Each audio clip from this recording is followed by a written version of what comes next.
Bismillahirrahmanirrahim. Assalamualaikum warahmatullahi wabarakatuh. Alhamdulillah wa syukurillah wa la hawla wa la quwata illa billah. Asyhadu an la ilaha illallah wahdahu la syarikalah wa asyhadu anna Muhammadan abduhu wa rasuluh. Masjid dipancar luaskan dari Jalan Masjid Silaturahim nomor 36 Kalimanggis Cibubur Bekasi. Inilah radio Silaturahim untuk Islam yang satu dan juga Rasil TV. Ikhwan akhwat para pendengar radio Silaturahim yang dirahmati Allah Subhanahu wa taala. Tentu terima kasih ikhwan akhwat pendengar radio Silaturahim dan juga pemirsa Rasil TV dimanapun Anda menyimak siaran kami. Terima kasih Anda tetap setia mendengarkan di AM 720 Radio Silaturahim untuk Islam yang satu. Semoga kabar ikhwan akhwat pendengar radio Silaturahim di pagi hari ini masih dalam keadaan sehat walafiat. Mudah-mudahan Allah Subhanahu wa taala masih memberikan perlindungannya kepada kita semuanya. Amin Allahumma amin. Para pendengar radio Silaturahim dan juga pemirsa Rasil TV, di kesempatan pagi hari ini kembali hadir acara Kesehatan Islami. Tentunya kami akan menghadirkan narasumber kita yang akan membahas tema di kesempatan pagi hari ini. Dan tentunya ikhwan akhwat para pendengar radio Silaturahim dalam program acara Kesehatan Islami di edisi hari ini itu di hari Sabtu. Kita sudah masuk di tanggal 5 di bulan Muharram 1443 Hijriah bertepatan di tanggal 14 Agustus 2021. Para pendengar radio Silaturahim, di pagi hari ini kita akan sapa untuk narasumber kita yaitu bersama Bapak Haris Tabrianto SSTFT. Kita sapa terlebih dahulu. Assalamualaikum warahmatullahi wabarakatuh, Mas Haris. Waalaikumsalam warahmatullahi wabarakatuh. Sehat Mas Haris ya? Ya, alhamdulillah Kang Anies. Alhamdulillah, Masya Allah. Udah hampir berapa pekan Mas Haris ya? Ya mungkin hampir sebulan, Hampir 2 bulan sebulan mungkin ya. ya. Masya Allah. Ya, semoga kabar Mas Haris selalu sehat walafiat Mas Haris ya. Amin insyaallah. Selalu dijaga oleh Allah Subhanahu wa taala. Masya Allah. Dan untuk kegiatan fisioterapinya lancar Mas ya? Alhamdulillah masih lancar sampai hari ini. Baik di dua tempat praktek itu Mas ya? Benar sekali ya Kang. Masya Allah. Baik ikhwan akhwat pendengar radio Silaturahim, kami informasikan juga untuk alamat praktek dari Bapak Haris Tabrianto. Insya Allah akan kami sampaikan untuk alamat prakteknya dan juga nomor teleponnya. Ikhwan akhwat bisa mencatat, insya Allah nanti akan kami sampaikan. Dan ikhwan akhwat, pembahasan kita di kesempatan pagi hari ini yaitu kita akan mengangkat tema mengenai fisioterapi pasca COVID-19. Insya Allah Mas ya, pembahasan kita di pagi hari ini. Dan tentunya ikhwan akhwat, fisioterapi pasca COVID-19, nanti pasien sembuh dari virus corona COVID-19 perlu mempertimbangkan beberapa hal. Mereka perlu menjalani fisioterapi hingga belajar jalan karena banyak pasien sembuh kembali pulang dengan kursi roda ataupun dengan kabut otak. Adapun gejala virus corona COVID-19 sebelumnya termasuk demam tinggi, batuk dan sesak napas. Tapi sekarang sudah diketahui bahwa virus corona COVID-19 ini bisa menyebabkan efek jangka panjang. Dr. James Gill, seorang dokter umum dan dokter klinis di Universitas Warwick, telah merawat pasien corona COVID-19 sebelum dan sesudah menjalani perawatan di rumah sakit.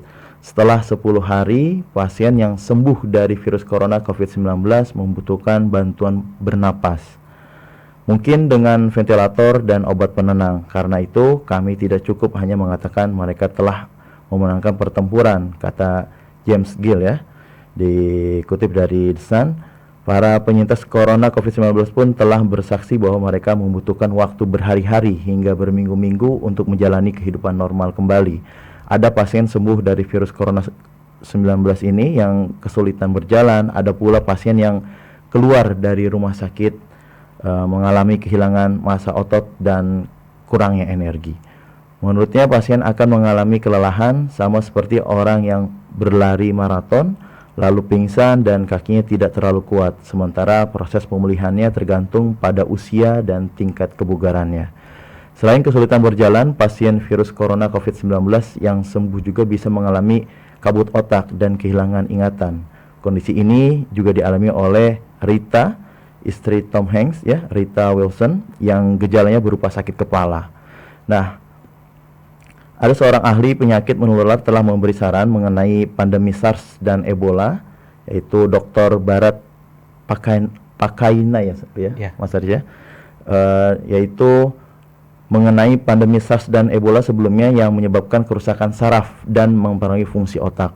Nah, sudah diketahui kalau virus corona COVID-19 bisa membahayakan ginjal, tetapi mungkin juga berdampak pada sistem saraf pusat.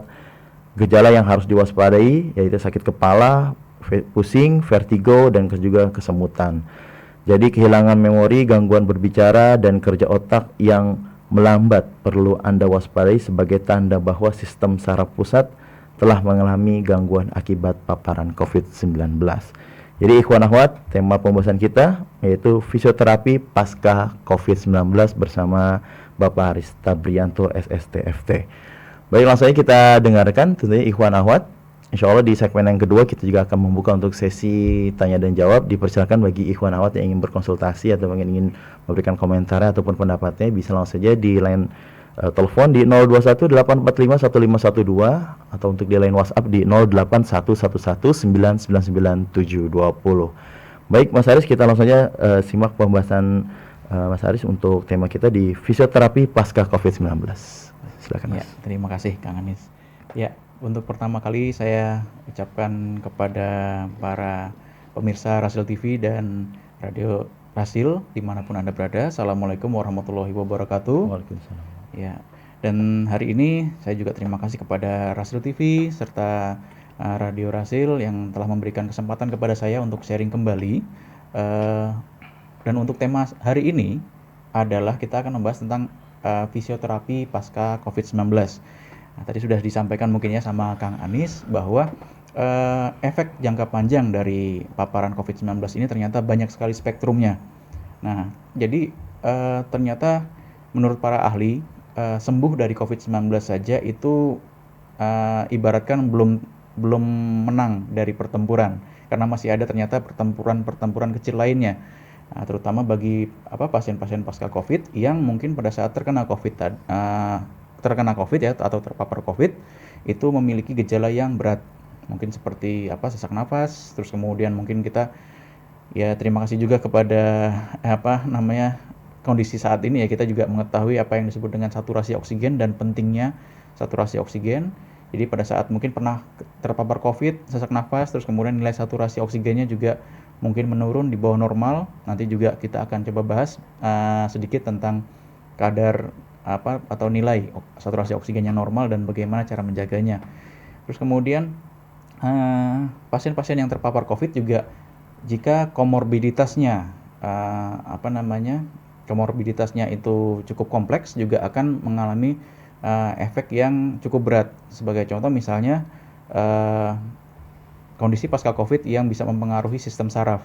Nah, itu gimana ceritanya bahwa COVID menyerang paru-paru atau menyerang sistem pernafasan tapi kok bisa kena di saraf. Nah, jadi mungkin saya akan coba sampaikan teori singkatnya ya. Jadi teori singkatnya adalah pada saat virus COVID masuk ke dalam tubuh kita dan kemudian memperbanyak diri atau mereplikasi diri di di sel-sel, terutama sel-sel di saluran pernafasan dan paru. Nah, itu ada sistem pertahanan tubuh namanya sitokin. Nah, sitokin ini dia akan menyerang si virus-virus ini. Terus tapi yang sangat disayangkan adalah tempat mereka bertarung itu juga akan ikut rusak. Nah, tempat mereka bertarung ini biasanya dalam saluran pernafasan, terus kemudian sel paru dan pastinya sel darah. Nah, pada saat sitokin bertemu dengan virus COVID, mereka akan bertarung, terus kemudian tempat di mana mereka bertarung akan rusak. Sebagai contoh misalnya kayak di sel darah ya, atau pembuluh darah. Nah, sehingga akan mengakibatkan darah para penyintas ya ataupun para individu yang pernah mengidap COVID itu menjadi sedikit lebih kental. Nah, pengentalan darah ini yang nantinya akan berefek kepada pembekuan darah. Nah, pembekuan darah atau pengentalan darah, terus bukan pembekuan, mungkin lebih kepada penggumpalan ya. Penggumpalan darah. Nah, gumpalan darah ini tentunya kalau sampai kepada jaringan otak, nah itu bisa mengakibatkan beberapa kondisi gangguan saraf. Nah, paling parahnya dan yang pernah saya tangani adalah pasien pasca COVID itu menyebabkan stroke, Kang. Oh, stroke ya? Stroke, ya. Jadi stroke itu memang jalan ceritanya memang antara apa penggumpalan darah sehingga adanya penyumbatan. Bukan karena ini masih ada komorbid atau gimana gitu. Biasanya memang ada komorbid pasti. Biasanya komorbid yang penggumpalan darah ini mungkin yang mengidap diabetes ya. Karena diabetes itu kan pastinya darahnya banyak kadar glukosanya banyak dalam darah sehingga terus kemudian ditambah lagi dengan tadi ya dengan pasca Covid tadi sehingga gumpalannya akan semakin keras terus kemudian dia mungkin terbawa sampai kepada otak sehingga menyebabkan kondisi stroke tadi. Nah, sehingga ini yang harus kita kita waspadai ya. Atau bahkan kalau seandainya terjadi juga jangan khawatir, memang harus ada tindak lanjutnya seperti itu kan. Jadi makanya kita akan mengangkat fisioterapi pasca COVID-19. Jadi mungkin kita juga akan membahas kira-kira selain efek jangka panjang dari pasca COVID ini kepada sistem saraf, kira-kira kemana lagi resikonya, kira-kira seperti itu. Oke, baik. Sebelumnya saya coba akan memperkenalkan ya apa itu profesi fisioterapi. Jadi kadang-kadang juga karena mungkin belakangnya ada terapinya Kang ya. Jadi kadang-kadang juga mungkin disamakan dengan mungkin terapi komplementer ataupun terapi-terapi yang sifatnya pelengkap ya atau tradisional sebenarnya. Jadi kalau fisioterapi sendiri adalah tenaga medis yang primer maksudnya yang bertujuan kepada peningkatan kemampuan bergerak dan kemampuan fisik. Nah, kemudian berfokus pada memperbaiki berbagai gangguan gerak. Jadi baik itu tadi ya saya sebutkan stroke, terus kemudian mungkin pasca cedera, terus kemudian juga ada kasus-kasus kayak nyeri pinggang yang menyebabkan gangguan di saraf, dan ada juga fisioterapi yang kita sebut dengan spesialisasi namanya fisioterapi kardiorespirasi dan kardiopulmonal. Nah, inilah salah satu cabang spesialisasi fisioterapi yang khusus untuk menangani kasus-kasus yang menyerang sistem pernafasan, termasuklah COVID-19 ini. Nah, kebetulan COVID-19 ini sebenarnya dulu sebelum dikasih nama COVID-19 namanya adalah pneumonia Wuhan. Nah, jadi namanya sendiri udah pneumonia ya. Jadi pneumonia itu sebenarnya termasuk jenis penyakit paru-paru yang disebut dengan PPOK atau COPD. COPD itu bahasa Inggrisnya jadi Chronic Obstructive Pulmonary Disease. Nah, kalau PPOK adalah penyakit paru obstruktif kronis. Jadi mereka ada ada sub kelompoknya lagi. Salah satunya adalah pneumonia yang terjadi. Nah, sekarang saat ini pneumonia itu juga diakibatkan oleh COVID-19 tadi. Sehingga sebenarnya kajian untuk fisioterapi pasca COVID ini sebenarnya sudah pernah dan menjadi kompetensi dasar sebenarnya untuk seorang fisioterapis. Karena untuk fisioterapi yang tadi berkecimpung di dunia kardiorespirasi atau kardiopulmonal pastinya harus bisa menguasai pelayanan fisioterapi atau program fisioterapi yang ditujukan untuk pasien-pasien pneumonia tadi. Oke, terus kemudian fisioterapi juga punya praktek dasar hukum prakteknya. Jadi kita ada undang-undangnya Kang. Jadi nggak sembarang bisa praktek langsung tanpa ada dasar hukum ya. Betul. Jadi ada beberapa di situ yaitu tentang salah satunya adalah yang paling kuat adalah UU 39 tahun 2015 tentang tenaga kesehatan. Terus juga ada lagi peraturan berikutnya yaitu kayak Permenkes atau Peraturan Menteri Kesehatan, ada juga Keputusan Menteri Kesehatan, dan pastinya kita juga punya panduan praktek klinis. Jadi kayak semacam pedoman lah yang sama. Kalau kita menghadapi kasus A, berarti di Indonesia dari Sabang sampai Merauke itu tindakannya sama. Seperti itu. Jadi bisa dipastikan bahwa pelayanan fisioterapi itu programnya harus disamaratakan. Walaupun sebenarnya di lapangan tetap harus yang sifatnya tailor-made, yang sesuai dengan kondisi si pasien. Gitu. Sebagai contoh misalnya mungkin kebutuhan fisioterapi untuk Kang Anis sama kebutuhan fisioterapi untuk saya juga berbeda pastinya. Sehingga kita harus juga bisa menyesuaikan. Tapi kita sudah ada standar operasional prosedurnya yang sama se-Indonesia seperti itu. Jadi resmi Mas ya. Resmi sekali ya. Jadi nanti saya cuma sekedar menyampaikan bahwa kok fisioterapi bisa sampai merambah kepada kondisi pasca COVID seperti itu. Jadi penting saya sampaikan terlebih dahulu bahwa memang kita kompetensinya ada ke sana, yaitu kompetensi fisioterapi kardiopulmonal dan kardiorespirasi. Oke, baik. Sebenarnya temuan atau istilahnya standar operasional prosedur fisioterapi pasca COVID ini paling pertama dikeluarkan oleh organisasi profesi fisioterapi dari Belanda atau apa singkatannya KNGF. Jadi panjang kan bahasa Belanda ya. Jadi KNGF sendiri atau organisasi profesi fisioterapi telah mengeluarkan apa namanya standar operasional prosedur untuk fisioterapi, rekomendasi untuk fisioterapi sedunia untuk menangani pasien pasca COVID-19. Itu sekitar tahun 2020 tahun lalu ya, sekitar bulan Juli itu mereka sudah mengeluarkan dan rilis, dan kemudian sudah banyak digunakan di berbagai negara. Maksudnya standar operasional prosedur ini sudah banyak digunakan di berbagai negara untuk menangani atau menangani pasien-pasien pasca COVID-19. Karena tadi di awal Kang Anies sudah menggambarkan bahwa pasca COVID-19 ada yang ototnya melemah, yaitu memang sangat masuk akal sekali karena pada saat bed rest itu di rumah sakit mungkin sekitar 10 hari sampai 14 hari Kang. Atau bahkan juga ada yang sudah lebih dari 14 hari tapi dites masih positif sehingga nggak boleh keluar dari rumah sakit. Jadi dengan durasi bed rest atau istirahat di tempat tidur yang lama pastinya akan membuat kita tidak banyak bergerak. Betul. Nah, pada saat tidak banyak bergerak ini, otot akan menciut istilahnya atau mengecil atau biasanya kita sebut dengan atrofi. Sehingga pada saat sudah dinyatakan sembuh, terus kemudian mau pulang, kok berdiri kok lemes banget atau bahkan mungkin nggak kuat sehingga harus pakai kursi roda seperti yang tadi Kang Anies utarakan ya. Itu sangat masuk akal sekali karena otot mengalami atrofi. Belum lagi mungkin kebutuhan nutrisi tiap orang berbeda-beda ya, sehingga mungkin ada yang nutrisinya kurang sehingga massa otot tadi ya atau volume ototnya juga ikut berkurang seperti itu. Oke. Jadi kita langsung masuk lagi ya ke apa itu fisioterapi pasca COVID-19. Nah, kalau dari organisasi profesi fisioterapi dari Belanda tadi atau KNGF tadi itu membagi kondisinya menjadi dua kategori. Kategori pertama adalah 6 minggu pertama pasca COVID-19 atau 6 minggu pertama pasca keluar dari rumah sakit. Itu kategori pertama. Nah, kategori kedua adalah di atas 6 minggu setelah keluar dari rumah sakit atau setelah dinyatakan sembuh dari COVID-19. Jadi ada dua kategori. 6 minggu pertama sama setelah 6 minggu.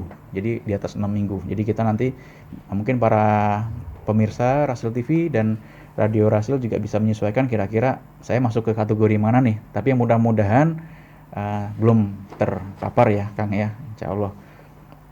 Nah, jadi saya mungkin akan membahas yang pertama adalah kategori pertama, yaitu kategori pasien pasca COVID-19 yang baru berusia sekitar 6 minggu pasca keluar dari rumah sakit.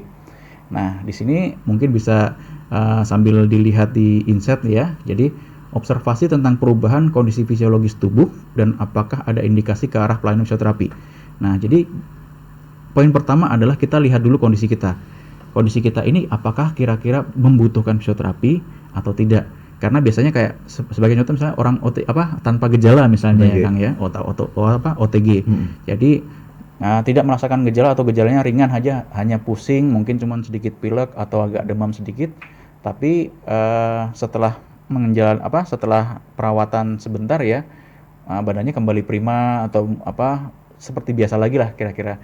Nah, kalau seperti itu mungkin tidak memerlukan program fisioterapi seperti itu.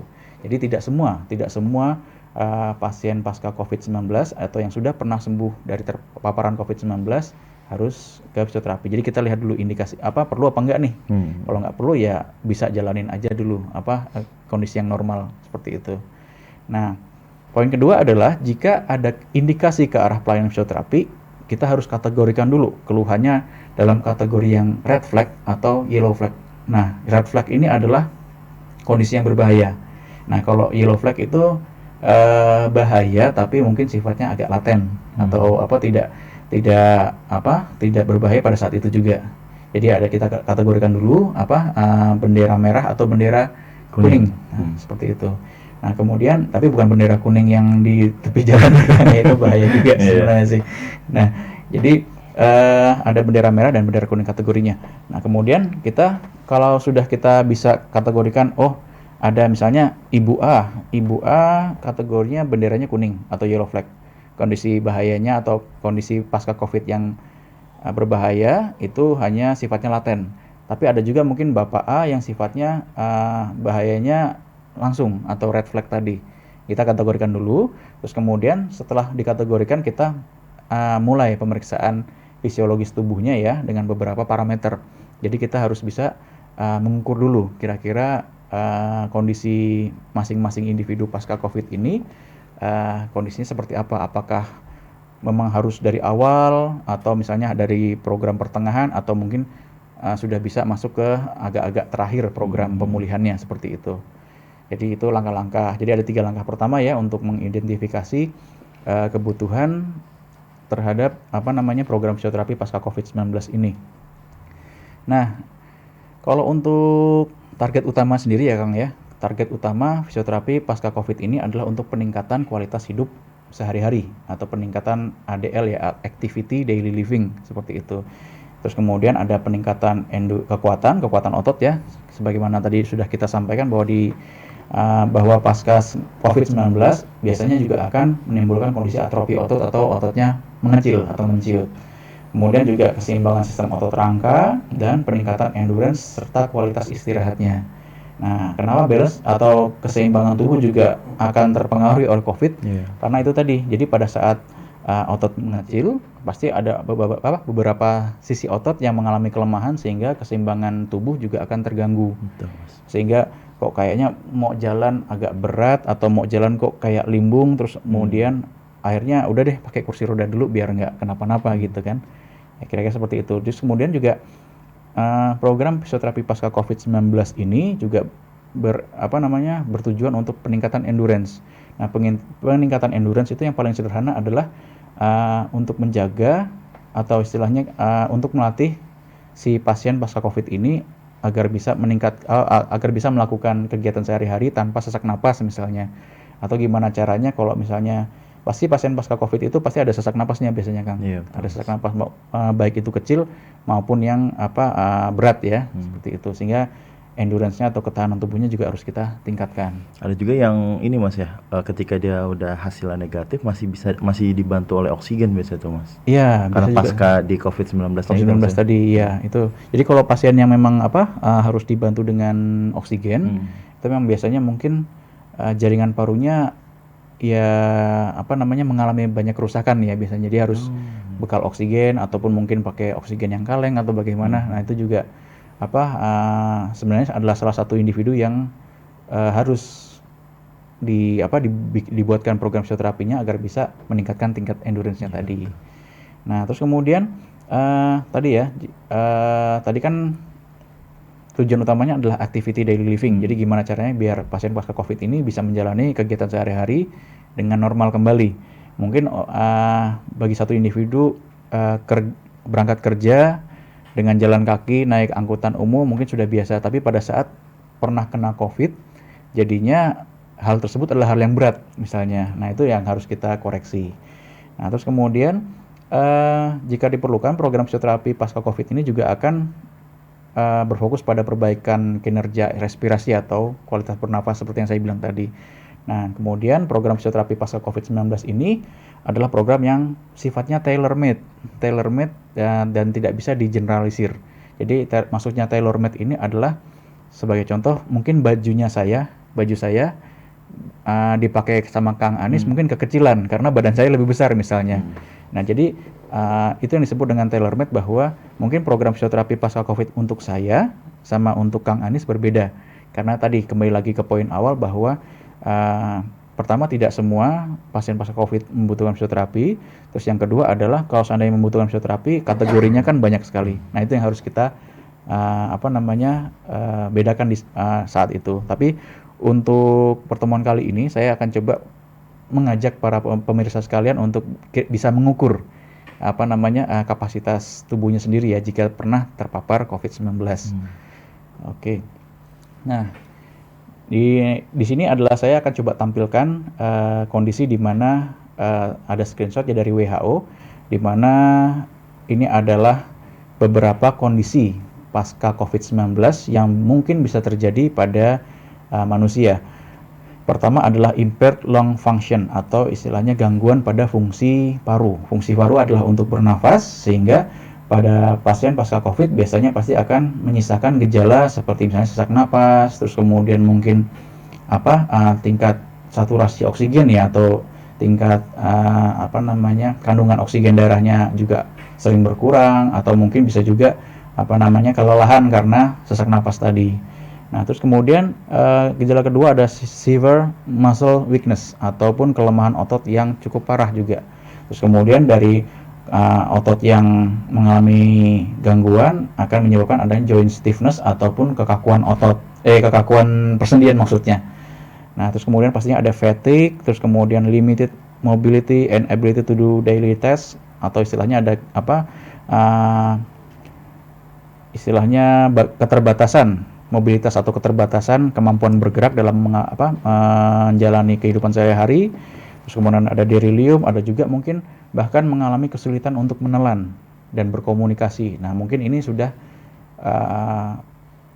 COVID-19-nya sudah mempengaruhi saraf istilahnya. Jadi ada gangguan untuk menelan ataupun bahkan berkomunikasi kok agak gimana gitu, agak istilahnya kalau bahasa kampungnya itu pelat lah istilahnya ya, atau cadel seperti itu. Nah, mungkin sudah ada gangguan saraf di sana.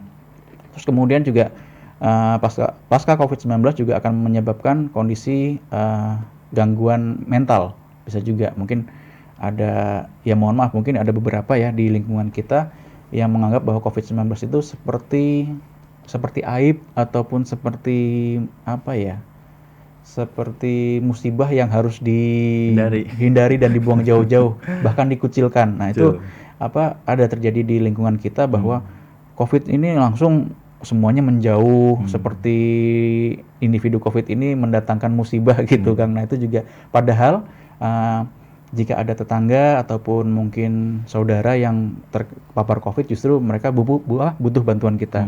Mungkin butuh support makanan sehingga si pasien bisa menjalani kegiatan isolasi mandirinya.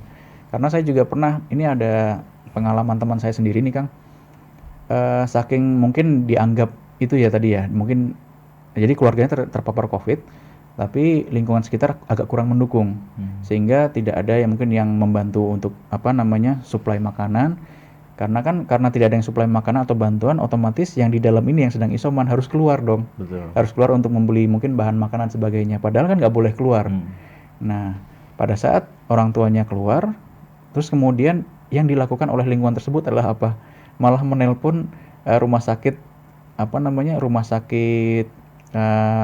rujukan COVID untuk menjemput keluarga ini. Padahal karena si yang lagi isoman ini justru sedang keluar untuk mencari bahan makanan. Nah, itu sebagai contoh bahwa kadang-kadang di lingkungan kita juga masih kurang support untuk pasien COVID-19, sehingga kalau ada yang kurang support ini bisa menyebabkan adanya mental health disorder atau gangguan mental seperti itu.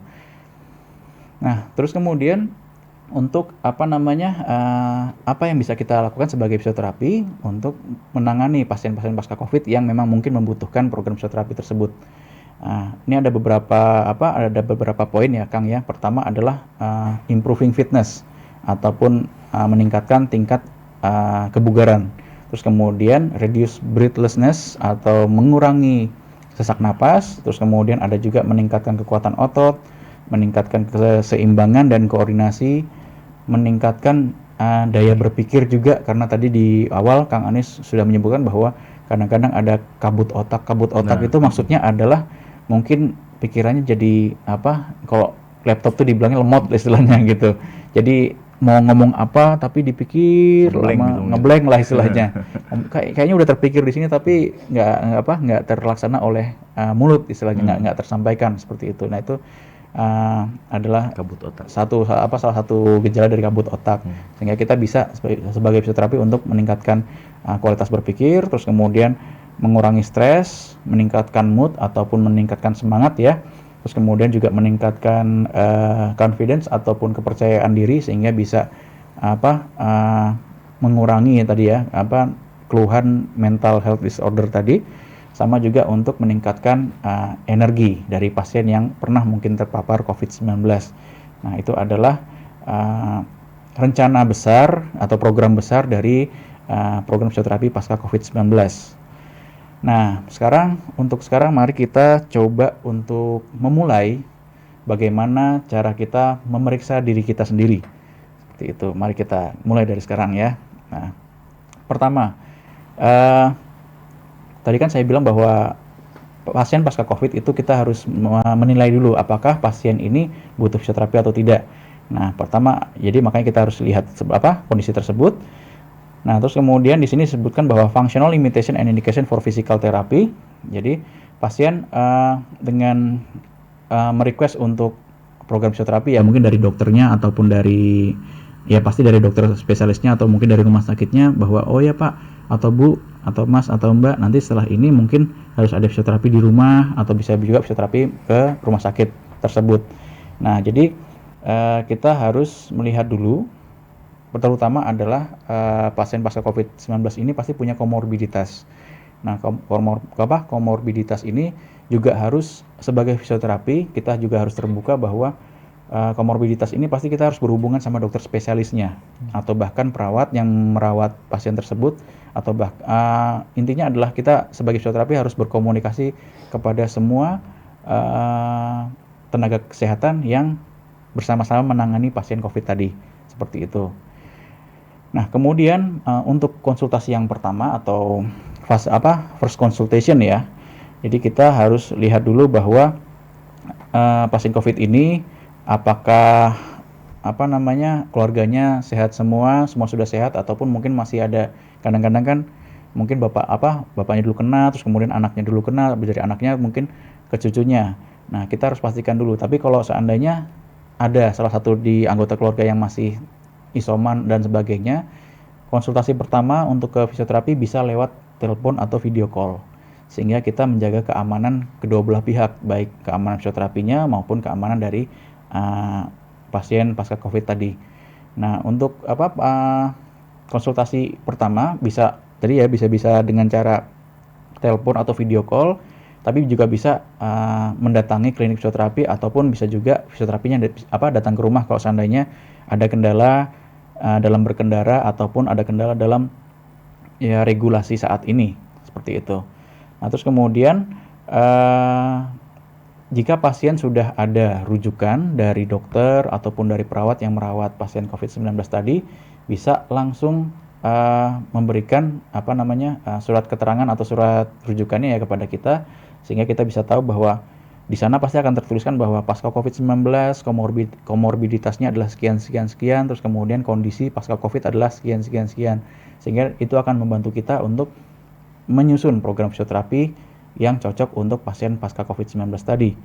Nah, terus kemudian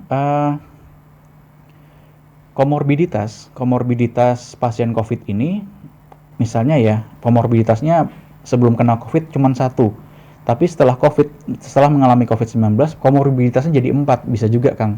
Jadi mungkin yang pertama cuma punya diabetes, tapi setelah COVID-19 malah jadi punya hipertensi atau tensinya tinggi, bisa mengalami gangguan jantung, bisa juga mengalami stroke tadi yang seperti yang saya bilang tadi ya. Jadi ada saat ini saya juga ada menghandle pasien stroke yang ada riwayatnya berhubungan dengan COVID-19.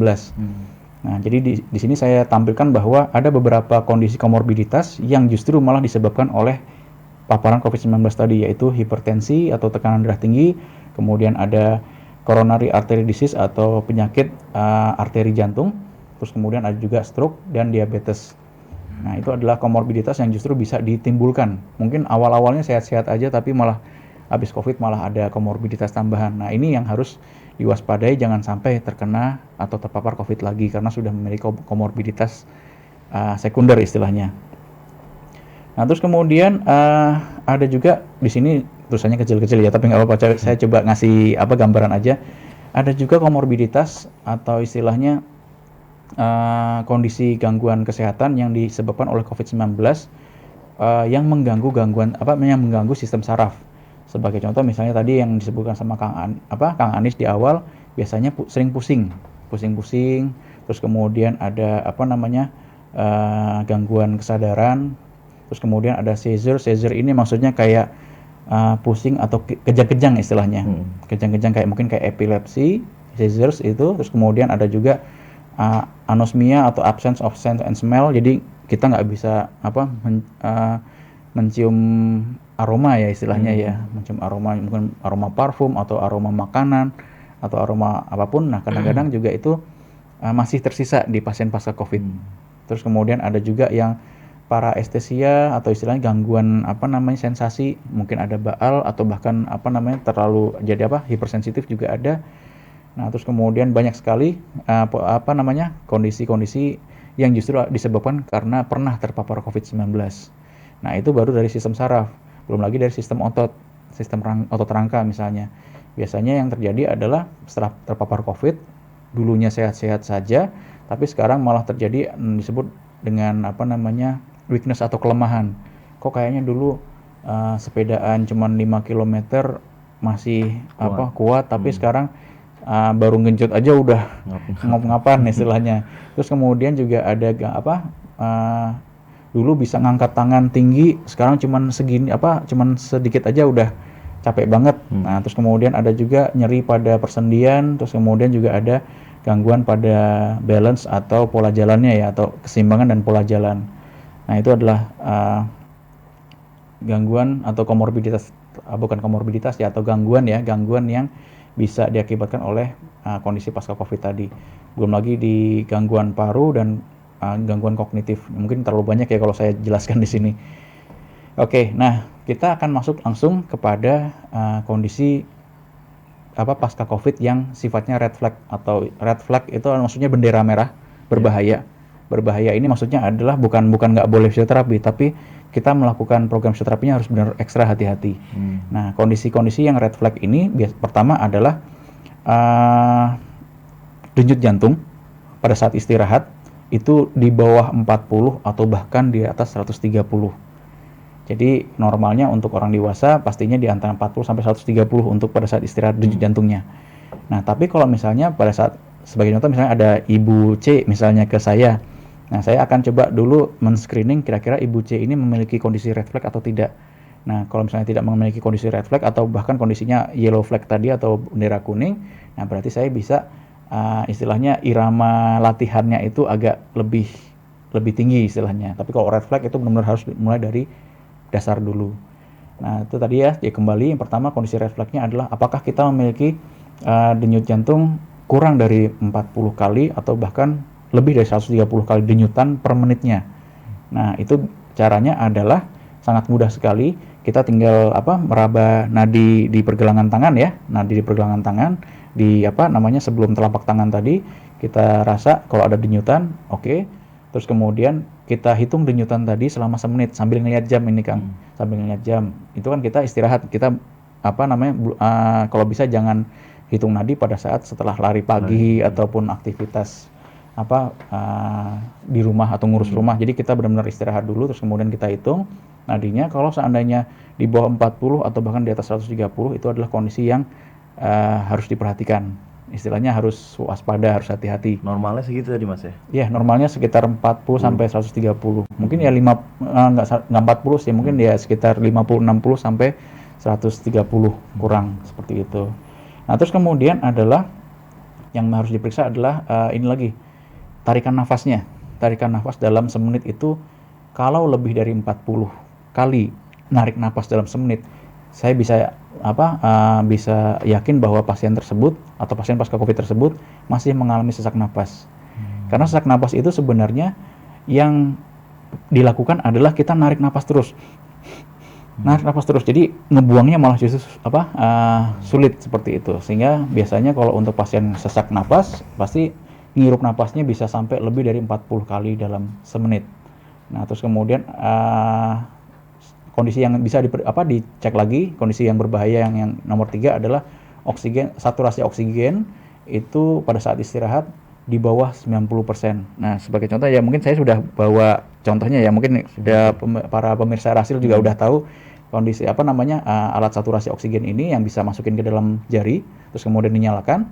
Nah, itu kita bisa menggunakan alat ini untuk memeriksa bahwa apakah kondisi pasca COVID ini kita dalam kategori red flag tadi. Nah, jadi kalau misalnya di bawah 90 di bawah 90%, atau di selama aktivitas di bawah 85% itu adalah kondisi yang berbahaya. Nah, kalau saya sendiri ini 97 96. Mungkin kalau kelihatan ya, tapi ya 97 96 kalau saya pada saat saya menyampaikan materi ini. Berarti kan saya di atas 90. Berarti saya tidak masuk dalam kategori red flag misalnya. Normal itu Mas ya. Normal sekali. Nah, terus kemudian ada aritmia jantung. Aritmia jantung itu maksudnya adalah degupannya agak berbeda. Kan degupan jantung ada deg-deg 2 kali, deg-deg gitu.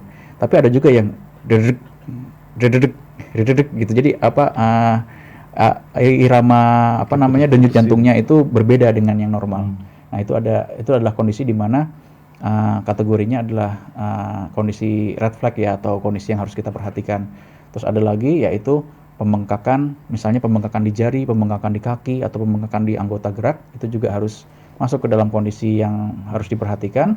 Kemudian ada dyspnea ya. Dyspnea itu maksudnya adalah kondisi di mana mungkin ada emboli atau gumpalan darah dalam paru-paru. Nah, itu juga nanti biasanya akan terlihat di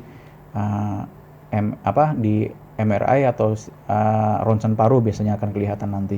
Terus kemudian ada iskemia miokardial ada juga, dan kemudian berkeringat secara berlebihan, walaupun mungkin di suhu ruangan atau suhu yang ber-AC malah justru keringatnya berlebihan. Itu juga merupakan satu kondisi di mana kategorinya adalah red flag ataupun kondisi yang harus diperhatikan lagi.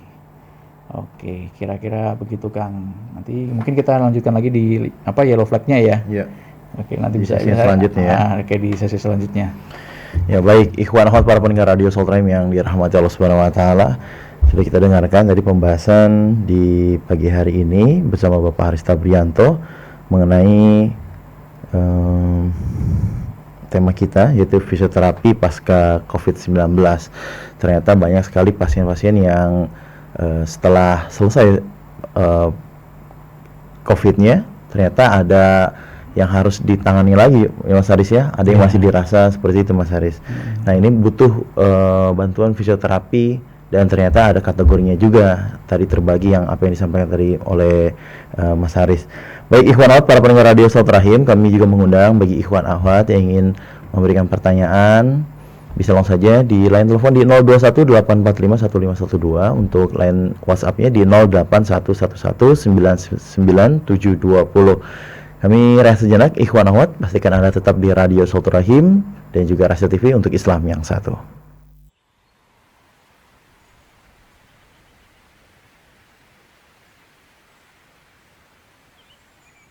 وقل اعملوا فسيرى الله عملكم ورسوله والمؤمنون وستردون إلى عالم الغيب والشهادة فينبئكم بما كنتم تعملون.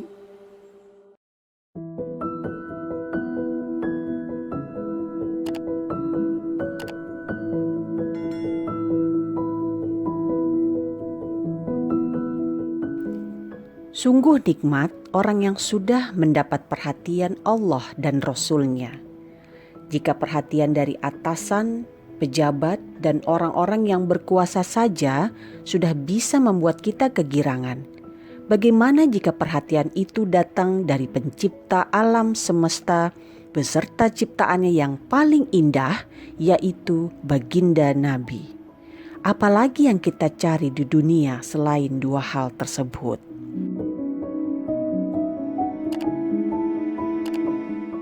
Perhatian tadi bisa didapat hanya jika kita beramal saleh, apapun bentuknya. Bisa dengan tenaga, harta, pemikiran, dan lain sebagainya. Namun amalan yang paling menyenangkan baginda Nabi adalah memperjuangkan ajarannya, meneruskan perjuangan beliau berdakwah di jalannya. Kami mengajak ikhwan akhwat pendengar radio Silaturahim dan pemirsa Rasil TV bersama-sama berjuang bersama radio Silaturahim dengan berdonasi ke nomor rekening berikut.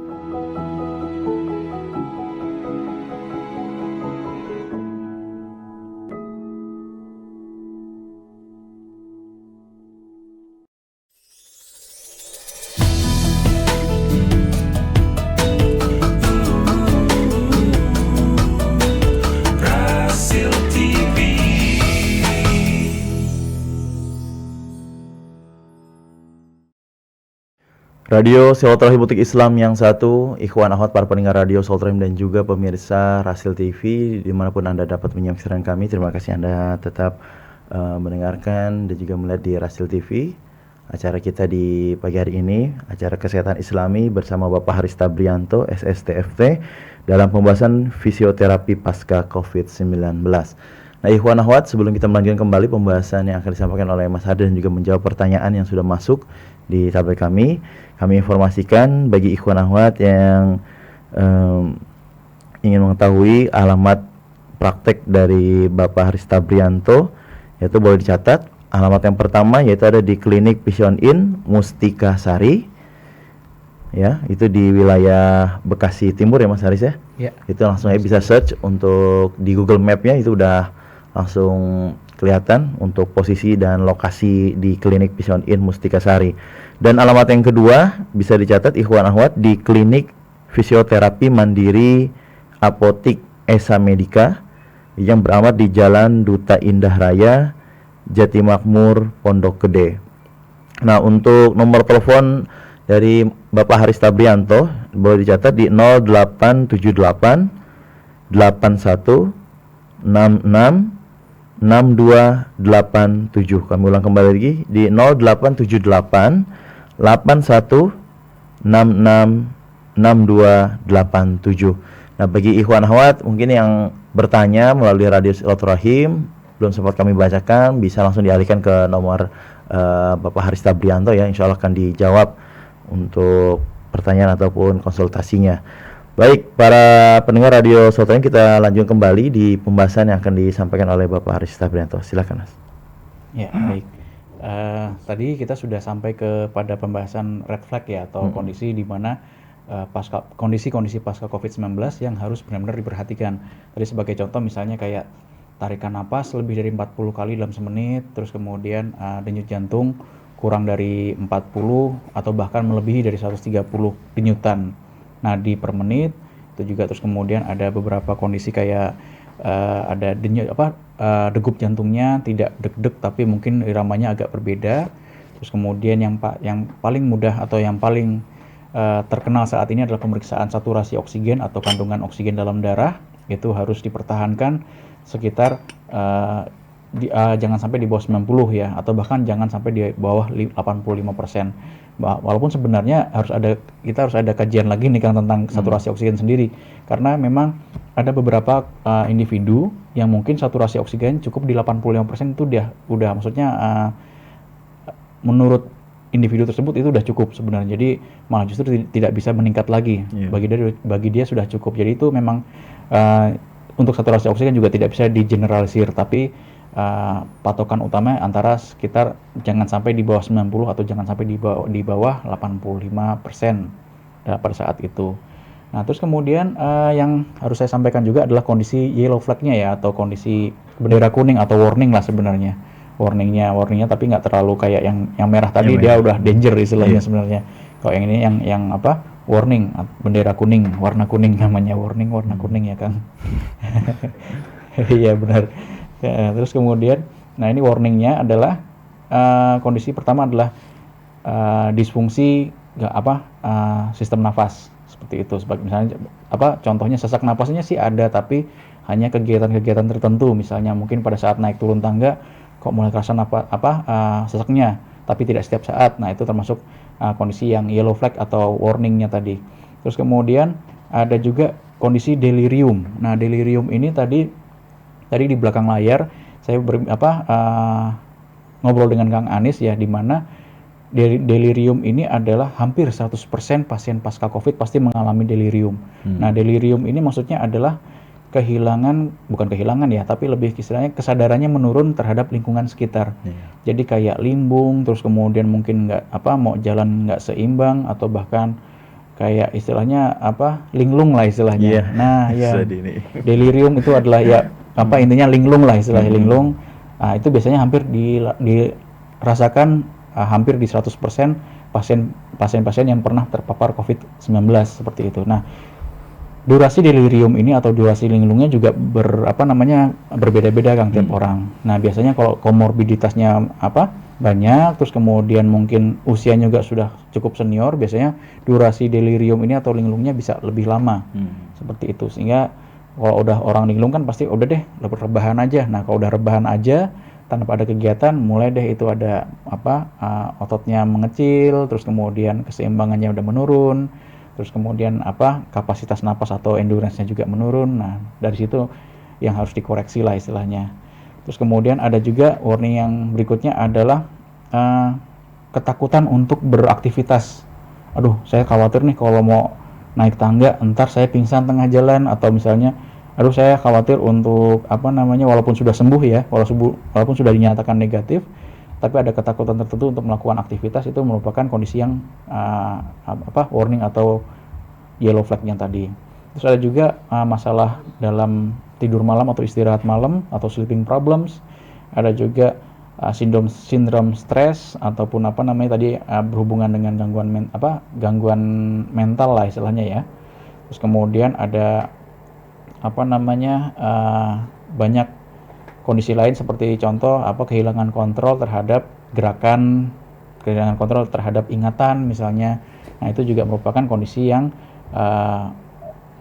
istilahnya bendera kuning ya, atau warning atau peringatan terhadap pasien-pasien pasca COVID-19. Nah, sekarang kita sudah tahu bahwa kalau misalnya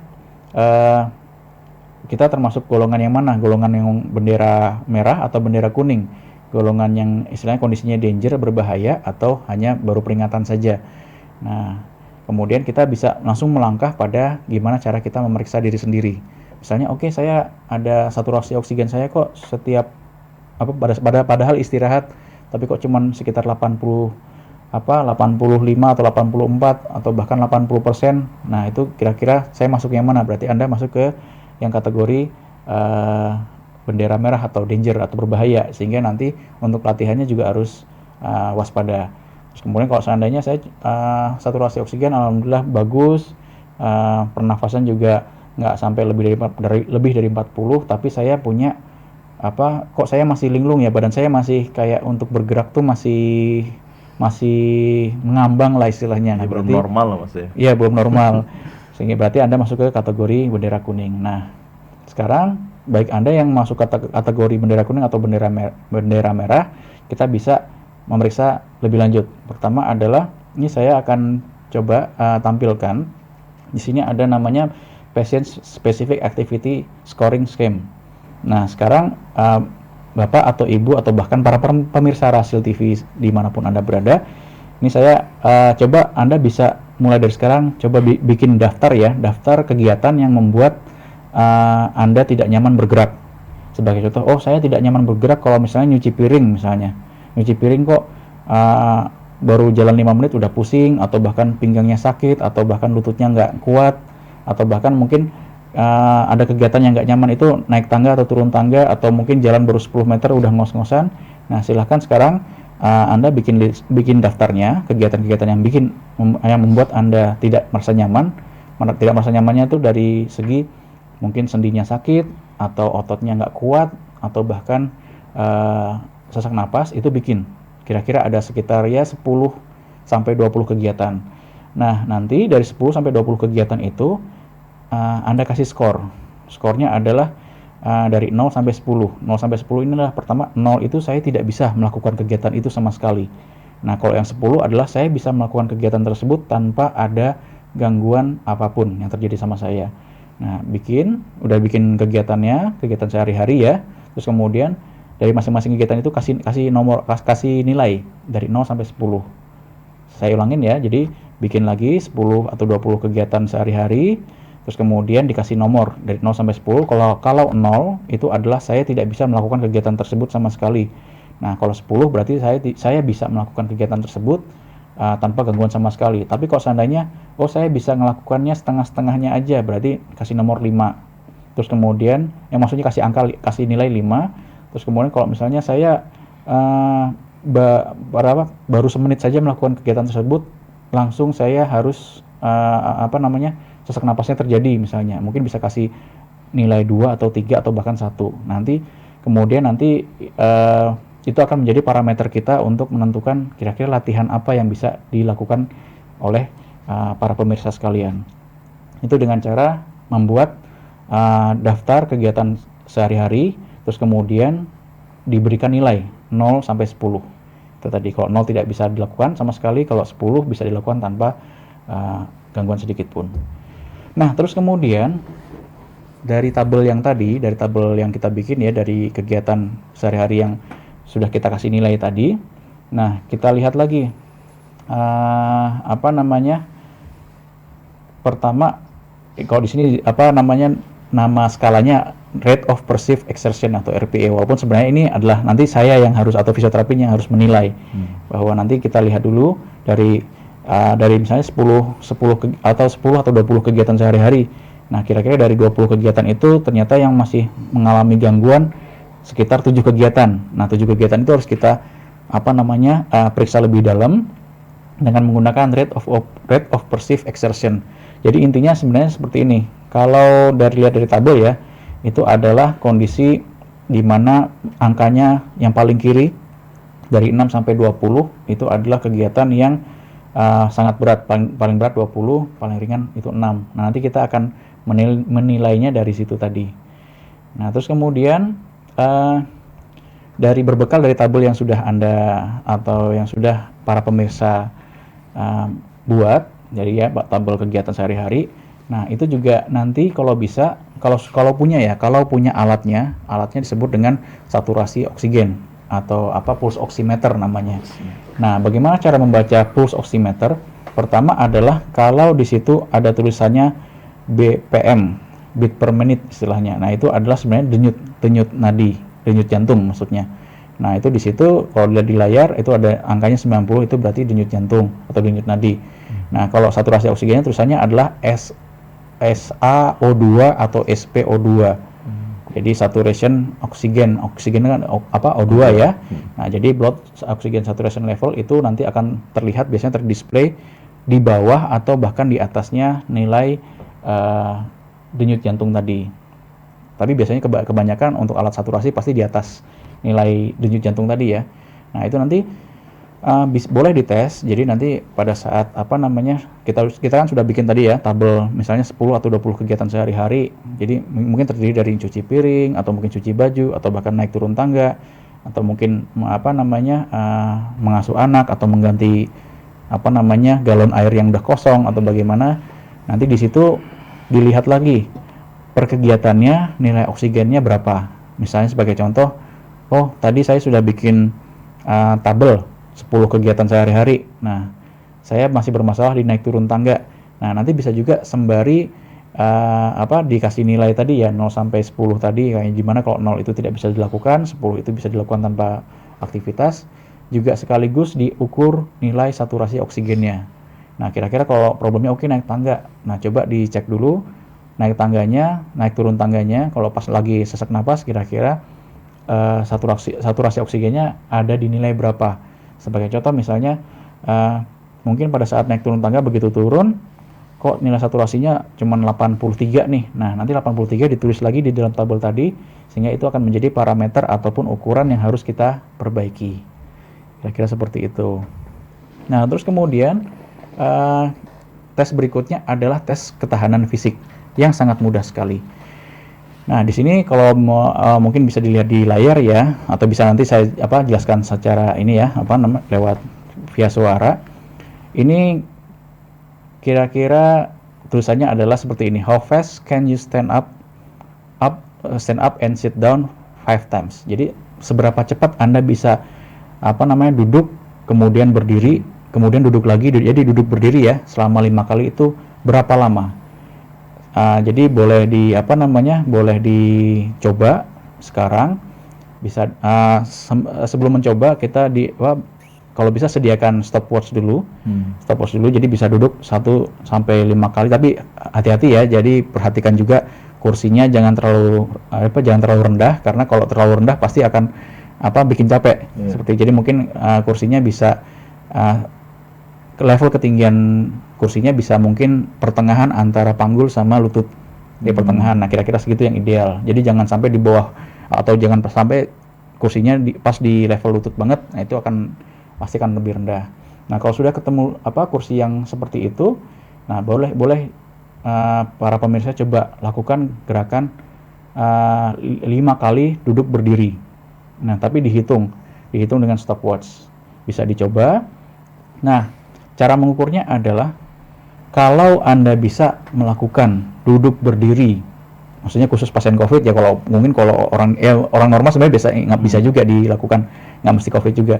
Tapi kalau Anda bisa melakukan duduk berdiri selama 5 kali tadi dalam jangka waktu kurang dari 12 detik, berarti keseimbangan sama kekuatan otot Anda bagus.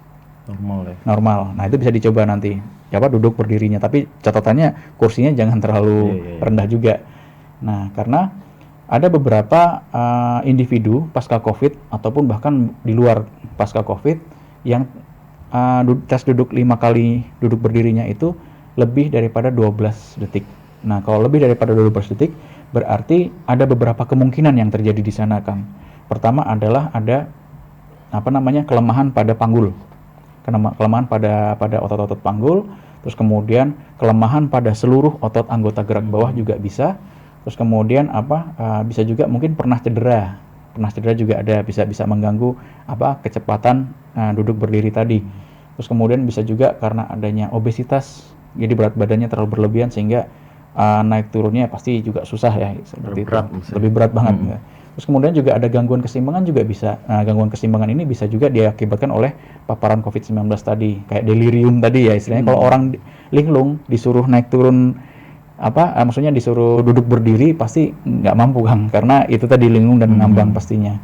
Terus juga ada seperti kondisi-kondisi gangguan saraf lainnya seperti kayak Parkinson, terus kemudian stroke, itu juga pasti nggak bisa duduk berdiri dalam jangka waktu di bawah 12 detik seperti itu. Tapi itu merupakan salah satu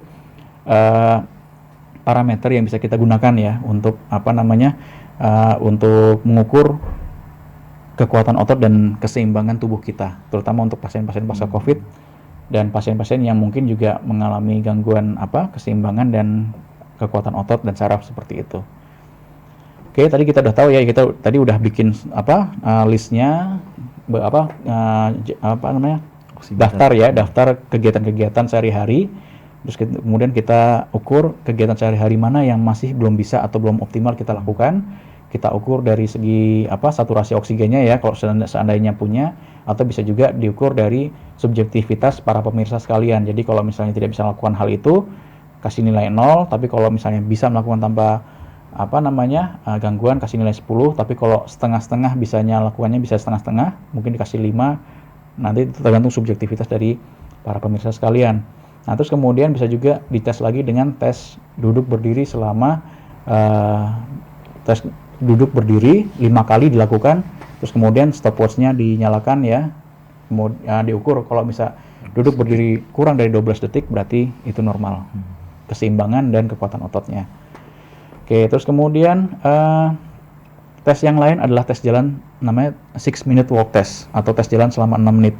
Nah, cuman kalau 6-minute walk test ini membutuhkan track atau istilahnya tempat untuk berjalannya ya, Kang ya. Itu idealnya sebenarnya jaraknya antara start sama finish itu harus 30 meter. Atau misalnya, kalau 30 meter halaman saya nggak sampai 30 meter misalnya. Kira-kira gimana? Boleh, nggak apa-apa, 10 meter nggak apa-apa, tapi mungkin diulang agak lama, agak lebih banyak seperti itu. Jadi minimal 10 meter atau idealnya 30 meter. Nah, nanti yang harus dilakukan adalah para pemirsa sekalian boleh berjalan dari start sampai ke finish, tapi jaraknya minimal harus 10 meter. Berjalan dari start ke finish, terus kemudian balik lagi dari finish ke start, dari start ke finish lagi selama 6 menit. Nah, nanti di record di menit keberapa gangguan mulai terjadi. gangguan itu misalnya kayak sesak napas, terus kemudian mulai nggak seimbang, mulai agak kelingan atau bagaimana, agak-agak linglung atau apa, maksudnya agak limbung ya maksudnya ya, ataupun sendinya mulai sakit atau mulai pegel, itu di menit keberapa. Nah, jadi boleh dicoba, tapi ini tadi lagi-lagi harus memperhatikan kondisi bendera merah atau bendera kuning dulu nih.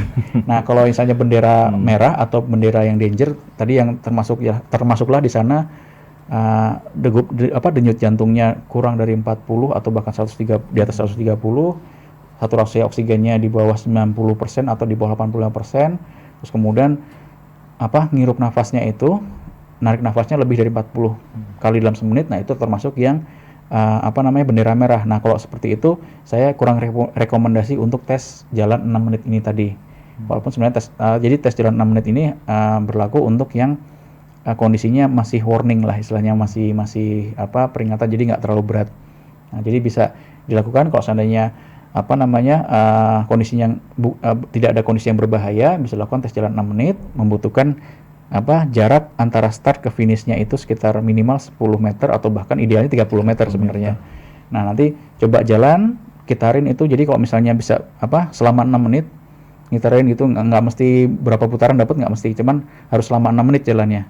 6 menit, nah terus kemudian jalannya itu juga kalau bisa berjalannya pertengahan antara jalan yang cepat dengan jalan yang santai. Jadi juga jangan terlalu santai sebenarnya. Itu nggak boleh berhenti Mas ya selama 6 menit? Selama 6 menit jangan berhenti, tapi berhenti pada saat Anda mulai merasakan gangguan. Nah, gangguan itu misalnya kayak tadi sesak napas, terus kemudian ada otot-otot mulai pegel atau mulai capek, terus kemudian mulai agak pusing ataupun agak kelingan, sehingga sebenarnya di sepanjang jalur ini, kalau jika Anda berminat melakukan tes ini, itu harus didampingin sama orang.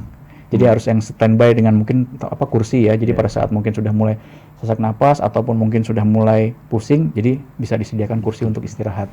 Seperti itu. Tapi itu rekomendasi saya untuk yang kondisinya yang warning ya, yang bendera kuning tadi. Bendera kuning. Kalau bendera merah jangan dulu deh, karena ini termasuk tes yang agak berat sebenarnya. Pasti yang udah kategori merah mungkin udah pasti nggak bakal kuat juga Mas ya? Iya, pasti nggak bakal kuat, karena mungkin untuk berdiri saja mungkin bisa jadi udah mulai sesak untuk berdiri, apalagi untuk disuruh berjalan dengan jarak yang lumayan panjang lah, seperti itu kira-kira kan.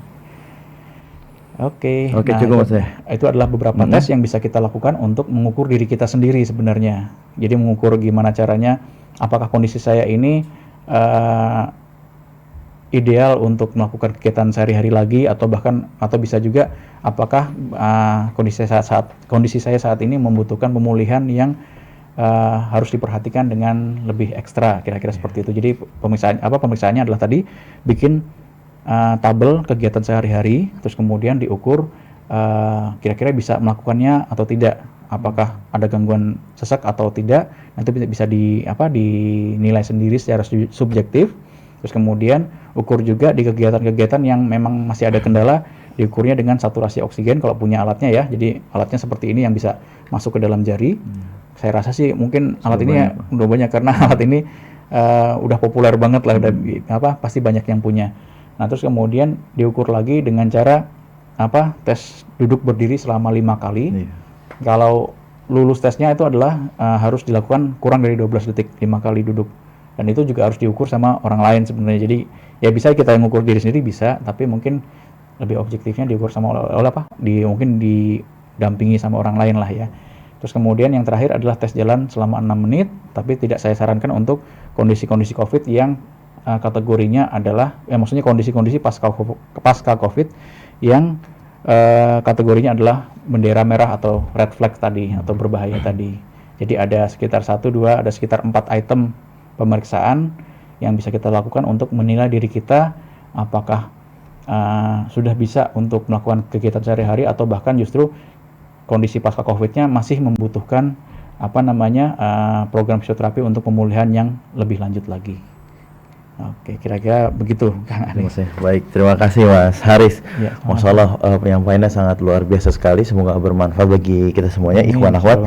Dan Mas Haris, karena waktu yang membatasi kita nih Mas Haris, saya hanya beberapa pertanyaan yang mungkin saya bisa bacakan Mas Haris. Jadi ikhwan akhwat yang telah mengirimkan pertanyaan langsung bisa dialihkan ke nomor Mas Haris saja ya. Iya, boleh. Saya ulangi lagi, pokoknya Mas ikhwan akhwat pendengar Radio Sultan Rahim, dicatat untuk alamat prakteknya, yaitu di Klinik Vision In Mustika Sari, itu di wilayah Bekasi Timur, dan alamat yang keduanya itu di Klinik Fisioterapi Mandiri Apotik Esa Medika di Jalan Duta Indah Raya, Jatimakmur, Pondok Gede. Nah, untuk nomor Mas Haris, jadi ikhwan akhwat bisa langsung saja bertanya ke Mas Haris di 0878 8166 6287.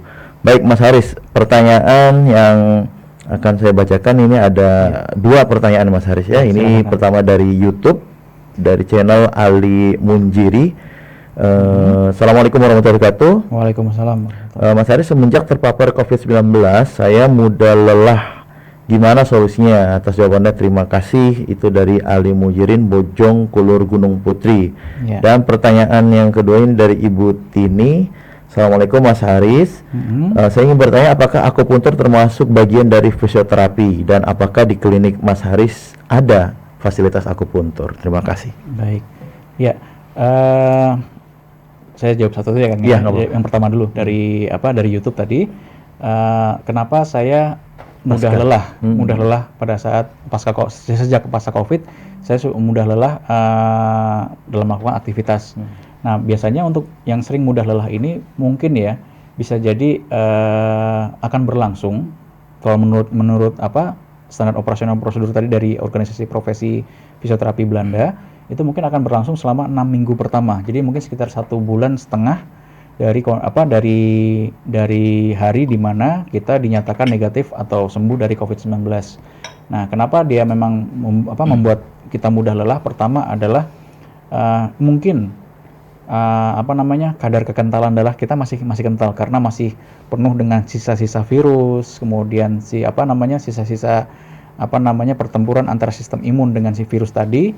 Nah, mungkin yang bisa saya rekomendasikan untuk kekentalan darah ini adalah mungkin lebih diperbanyak minum air putih ya, atau ya air biasa, air putih. Kalau bisa diminumnya itu 2 gelas, takarannya 2 gelas air mineral lah Kang, yang 240 ml itu per jam. Itu minimal. Jadi kalau maksimalnya boleh ditakar sendiri, tapi minimalnya 2, jadi sekitar 480 ml per jamnya. Nah, itu termasuk juga dihitung jam tidur. Tapi nanti pada saat tidur ya dirapel aja di pagi harinya, seperti itu. Ya, perbanyak air putih sehingga nanti kita bisa mengeliminasi faktor kekentalan darahnya. Terus kemudian, nah untuk mungkin ada sesak napas mungkin ya, karena pasti lelah, pasti ada kok narik napas agak berat seperti itu. Nah, yang bisa dilakukan adalah pertama, kalau seandainya terjadi ada sesak napas atau nafasnya berat, yang bisa dilakukan adalah namanya nafas perut, atau bisa juga namanya nafas pursed lip breathing ya, atau kalau nafas perut namanya diaphragma breathing. Diaphragma breathing adalah caranya seperti ini. Pada saat menghirup napas, kita kembangkan perut dikembangkan, jadi digemukkan atau dikembungkan lah ya. Kembungkan, terus kemudian pada saat mengeluarkan nafas atau menghembuskan nafas, itu ditiup lewat mulut. Terus sampai rasanya udara di dalam paru-paru ini habis. Nah, terus kemudian menghirupnya seperti biasa lagi lewat hidung. Terus kemudian pada saat menghirup perut dikembungkan, dibesarkan, terus kemudian dihembuskan lagi lewat mulut. Nah, dihembuskan lewat mulut, pastikan udara di dalam paru-paru itu habis istilahnya. Nah, itu disebut dengan kombinasi antara pursed lip breathing dengan diaphragma breathing, yang dimana waktu itu saya juga skripsi saya atau penelitian saya untuk jadi sarjana fisioterapi itu kebetulan di Rumah Sakit Persahabatan, dan yang saya handle juga penyakit-penyakit yang termasuk PPOK tadi, termasuk pneumonia tadi. Nah, itu sudah terbukti bahwa latihan pursed lip breathing ini atau diaphragma breathing ini membantu untuk meningkatkan kadar saturasi oksigen seperti itu pada pasien pneumonia, di mana pasien pneumonia ini juga termasuk kondisi yang samalah terhadap pasien pasca COVID-19 ini. Jadi yang bisa saya rangkum untuk pertanyaan pertama adalah eliminasi dulu faktor kadar kekentalan darah ya pasca COVID, mungkin dengan cara banyak minum air putih. Takarannya mungkin yang bisa saya rekomendasikan adalah 480 ml per jamnya. Jadi mungkin sekitar ukuran gelas air mineral itu 2 per jamnya. Terus bisa lebih boleh, nggak apa-apa, menyesuaikan saja. Dan kemudian tadi kalau seandainya ada gangguan nafas atau nafasnya berat, lakukan pursed lip breathing atau diaphragma breathing. Mungkin detailnya bisa di searching di Google ataupun di YouTube mungkin ada tutorialnya, akan lebih mudah di situ. Oke, terus kemudian yang kedua adalah pertanyaan tadi, akupuntur apakah sebagian masuk kepada kompetensi fisioterapi? Sebenarnya kalau akupuntur sendiri dia ada profesinya sendiri, namanya akupunturis ya. Sekarang sudah ada regulasinya. Nah, maksudnya sudah ada dasar hukumnya bahwa akupuntur itu termasuk complementary medicine atau terapi komplementer. Dan itu sudah ada profesinya sendiri, sehingga kalau saya jawab apakah kompetensi fisioterapi, kalau untuk pada dasarnya tidak, karena memang akupunturis sama fisioterapis itu kompetensinya berbeda-beda. Tapi fisioterapis boleh mempelajari atau mempraktekkan akupunturnya, bisa nggak masalah seperti itu, tapi tetap harus dengan sertifikasi ataupun bahkan mengikuti kuliahnya lagi. Nah, tapi kalau untuk menjawab pertanyaan apakah ada akupuntur di klinik saya, ada di klinik saya yang di Bekasi Timur. Itu kita juga sudah membuka pelayanan complementary medicine. Jadi seperti akupuntur untuk cedera, akupuntur untuk penyakit-penyakit degenerasi, terus kemudian juga akupuntur untuk peningkatan performa tubuh ya, misalnya kayak untuk peningkatan imunitas dan sebagainya. Itu ada, tapi baru yang di Bekasi Timur. Visioin Mas ya? Yang di Visioin ya, di Visioin yang di daerah Mustikasari, Bekasi Timur. Nanti mungkin kalau seandainya berkenan, nanti bisa bisa bikin janji nanti lewat nomor saya yang sudah disampaikan sama Kang Anis tadi. Iya Kang. Kira-kira mungkin begitu yang bisa saya jawab. Baik, terima kasih. Cuman untuk penanganan akupuntur udah beda lagi, bukan Mas Haris ya? Iya, beda lagi. Tapi mungkin kita akan menyesuaikan juga. Jadi kita punya namanya diagnostic center ya, atau pusat diagnosa di mana kita putuskan kondisi pasien A bisa ditangani secara akupuntur misalnya, tapi dari kita juga kita kasih masukan. Misalnya harapan kita adalah ini sehingga kalau bisa yang ditusuk itu tadi menghasilkan harapan kita yang kita sampaikan kepada para akupunturis ini. Jadi tetap ada kolaborasi lah, ada supervisi yang dari kedua belah pihak. Oke. Baik Mas, untuk jadwal prakteknya gimana Mas? Nah, untuk jadwal praktek sementara karena untuk masih PPKM dan untuk menjaga protokol kesehatan, jadi kalau bisa lewat perjanjian terlebih dahulu. Jadi mungkin bisa hubungin nomor saya pribadi, terus kemudian bisa sebutkan juga kira-kira mau berkunjung ke klinik yang mana yang paling terdekat dari rumah. Misalnya mau ke yang Mustikasari yang di Bekasi Timur boleh, atau mau yang di Jatimukmur Esa Medika juga nggak apa-apa. Nanti kita tentukan mau berkunjung di lokasi mana dan jam berapanya, nanti kita tentukan, sehingga nanti pada saat datang langsung di treatment tanpa harus mengantri terlebih dahulu. Jadi lebih aman lah, protokol kesehatannya lebih mudah kita aplikasikan. Baik. Iya. Baik, terima kasih Mas Haris untuk penyampaiannya di kesempatan pagi hari ini Mas. Semoga dapat bermanfaat bagi kita semuanya Mas. Amin, insyaallah. Dan tentunya ikhwan akhwat para pendengar radio Sautul Rahim, demikian untuk acara kita di kesempatan kali ini dalam program acara kesehatan Islami bersama Bapak Haris Tabrianto SSTFT dalam pembahasan fisioterapi pasca COVID-19. Semoga dapat bermanfaat bagi kita semuanya. Mudah-mudahan kita bisa selalu menjaga kesehatan tubuh kita, dan mudah-mudahan kita selalu berdoa semoga Allah Subhanahu wa taala memberikan kesehatan selalu kepada kita semuanya. Dan tentunya kita doakan bagi ikhwan akhwat yang mungkin sedang sakit, semoga Allah Subhanahu wa taala mengangkat sakitnya, dan juga mudah-mudahan terhibur juga dosa-dosa kita. Amin. Amin Allahumma amin. Ikhwan akhwat para pendengar radio Sautul Rahim, terima kasih untuk ikhwan akhwat yang telah memberikan pertanyaannya melalui line WhatsApp, dan juga terima kasih untuk para pemirsa Rasil TV yang memberikan komentarnya. Semoga bermanfaat acara kita di kesempatan kali ini. Langsung saja kita Muhammad Anis Mualim mohon undur diri dari ruang dengar Anda, dan terima kasih untuk kerabat yang sudah kerabat kerja kita, ada Ondi dan juga Fajar, dan juga ada rekan-rekan kita di daerah yang telah merelay acara kita di pagi hari ini. Semoga kita selalu diberikan kesehatan oleh Allah Subhanahu wa taala. Kita tutup acara kita dengan kita mengucap doa kafatul majlis. Subhanakallahumma wa bihamdika asyhadu an la ilaha illa anta astaghfiruka wa atubu ilaik. Kurang lebih mohon maaf. Wassalamualaikum warahmatullahi wabarakatuh.